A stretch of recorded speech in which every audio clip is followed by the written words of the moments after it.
work towards a housing or homelessness system that actually takes the needs of women into account, address the practice of landlords offering accommodation to women in return for sex, and also just, hopefully build up an STO that can actually be a voice for women in this movement, and push some of those issues. Yeah.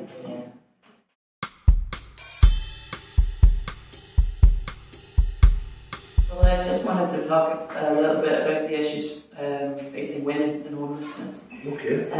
So often when we think about homelessness, we think about single men, because traditionally they make up a larger number of homeless presentations.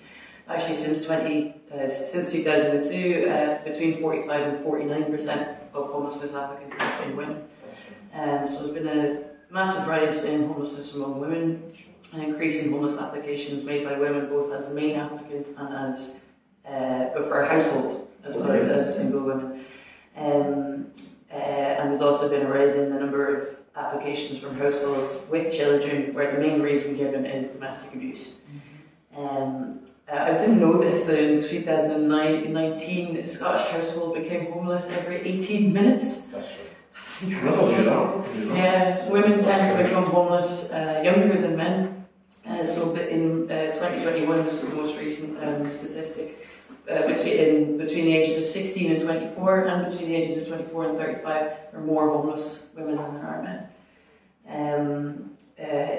So 80% of applications, this is from stats in 2019, from single parents are from women. But that's actually comparatively low when you give the number of female lone parents seeking help from homelessness services, because 90% of lone parents are women. So, and they're more likely to live in poverty than their male counterparts. So there's a missing, there's a lot of missing homeless women and female-led families in the system.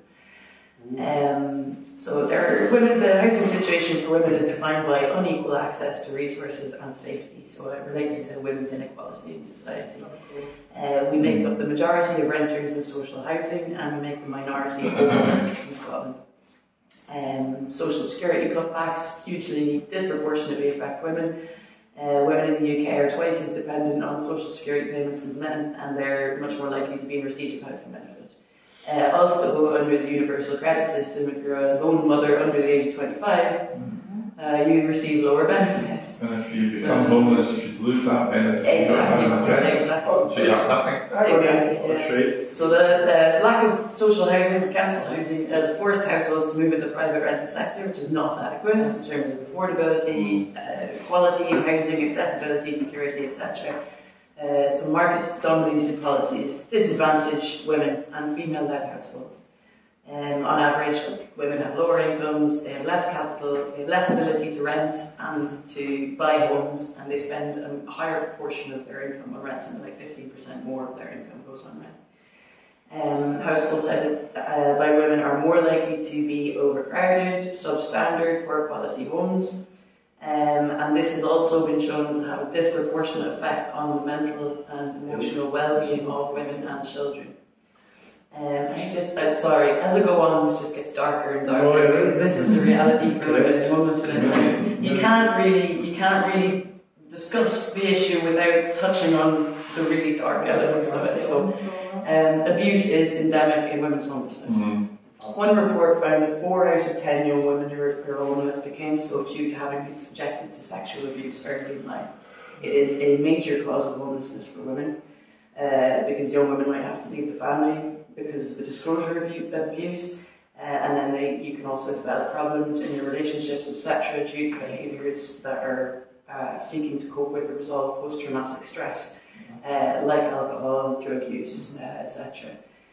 Sexual victimization can make people more vulnerable to further victimization, so survivors in insecure housing are vulnerable to exploitation by abusive men. Which brings me to the fact that there's been a huge upsurge in the number of seedy landlords offering sex for rent all over the UK and in Scotland. So this was the subject of a few investigations by like the Glasgow Times, the Herald, and somebody else, that's the Daily Record, a few years ago. So she did, yes. This woman went undercover, pretending to be somebody. This creepy guy, Stephen Anderson, offered her a flat in exchange for sexual favours. He said, I'm looking for, and I've seen these ads, they're all over the place, you know, I'm looking for a single female to share my room with for free in exchange for regular sex, and see what happens. This would be in particular for anyone who is desperate. Well, obviously. The way he says something, come in and do something against him. And she's he's nasty. He deserves his... Well, he's just the tip of the iceberg, unfortunately. Unfortunately, yeah, so no, absolutely. Unfortunately, this creep Stephen was only the tip of the iceberg. So, yeah. He told the reporter, I'm not wanting to do anything that's not okay with you, and I'm not thinking anything more than twice a week. These are the kinds of conversations that are happening across the UK, you know, as a result of what's going on. So thousands of Scots are believed to be targeted in this way every year, with charities reporting a spike during the lockdown. This went crazy. It is illegal to force or coerce someone into sexual activity, but while online adverts arranging these arrangements are legal in England, cases in Scotland are investigated on an individual basis, on a case-by-case basis. No one has been convicted of this in Scotland. So this guy Stephen, nothing happened. Absolutely nothing. He was named and shamed in the press, but apart from that, nothing's happening. Another advert. I'm looking for a single female who would like to move in and share my room with me for free in exchange for regular sex. It would suit students or anyone that is struggling just now. How do we stop him from doing that? So we'll do it again. Homelessness charity Shelter found that, I'm not sure why the discrepancy in these numbers, but that 250,000 women in England since 2018 had been asked for sexual favours by landlords in place of rent. And Shelter Scotland said between 1 and 2,000 Scottish women had received sex for rent propositions during that time. Now, I'm sure the number is higher than that. That'll only be online. Do you know what I mean? This is only online adverts that they're counting. I'm not talking about the guy that you meet in the pub, or your pal, or your friend's friend, or your etc. So yeah, no convictions for anyone in Scotland on this. The spokesperson for Police Scotland said, the issue when establishing criminality in Scotland for sex for rent will come down to consent for the arrangement. If there's no free arrangement, there's no consent, and the person is being coerced. You could be looking at rape. Now, I would argue that in all of those cases, that is coercion. There is no consent when you take someone off the streets and offer them, And if it gets reported to the police, it's up to the PF to decide whether it goes to court.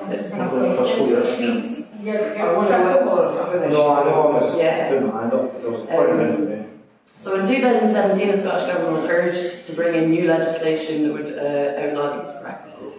Shelter Scotland called for the sleazy adverts to be stopped and argued social housing would help to combat this kind of stuff.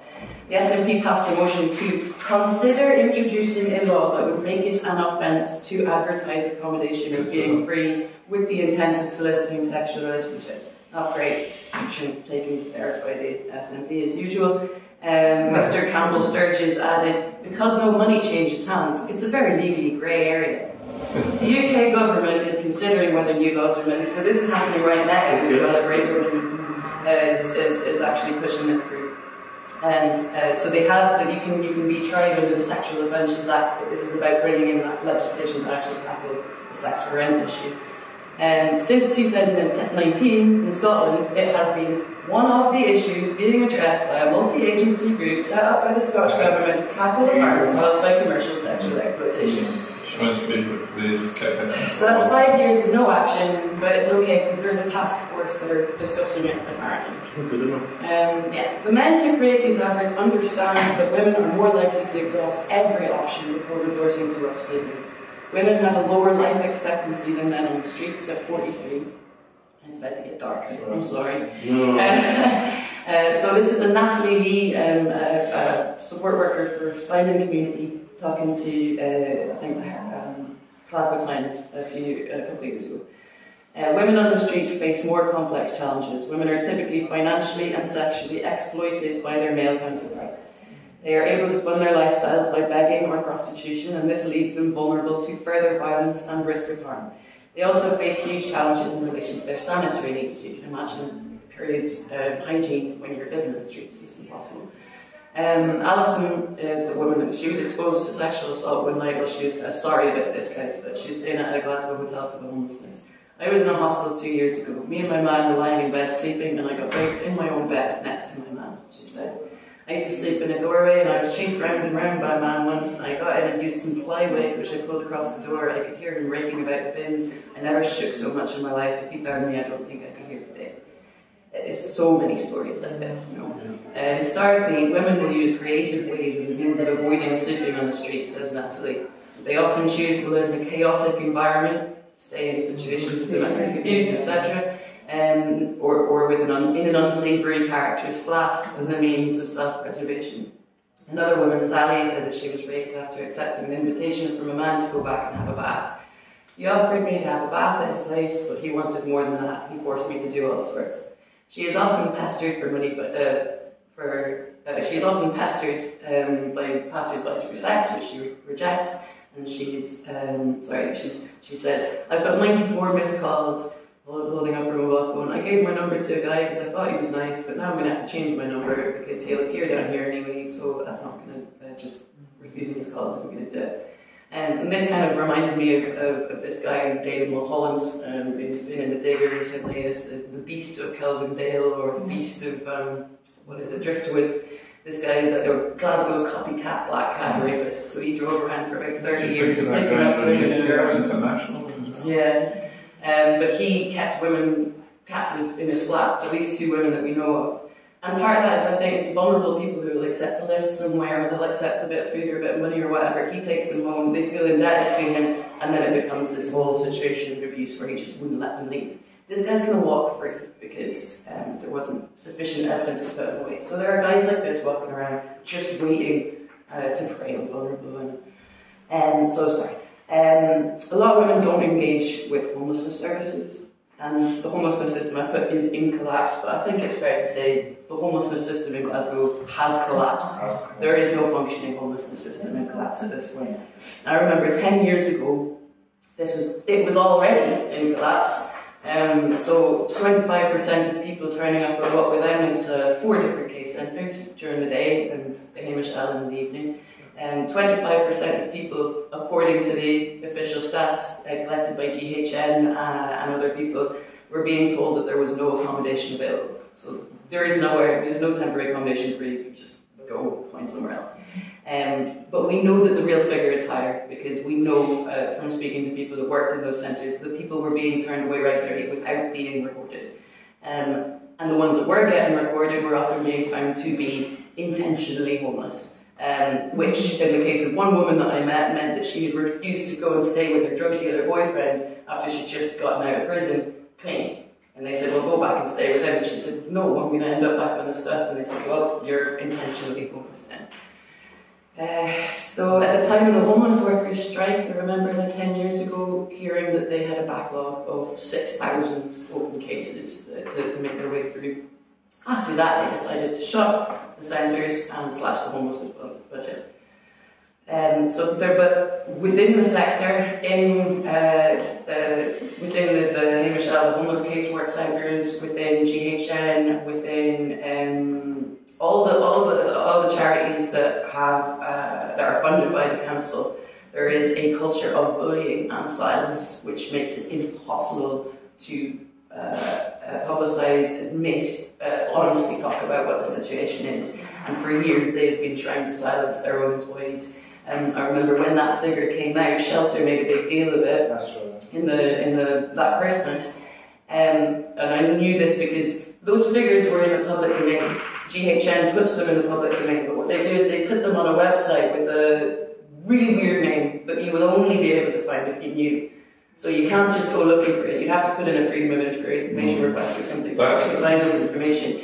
But Shelter went ahead and put that out in their Christmas homelessness package in the press. As a result, people who worked for GHN were getting called into the office by the boss and asked who leaked this information to the press. So these are people who consider it their life goal to try to improve the homelessness situation, but they're under they're getting bullied, they're getting pressure from above. It's always been political from their perspective. They've been pulling all sorts of political strings to make sure that the story doesn't get out there.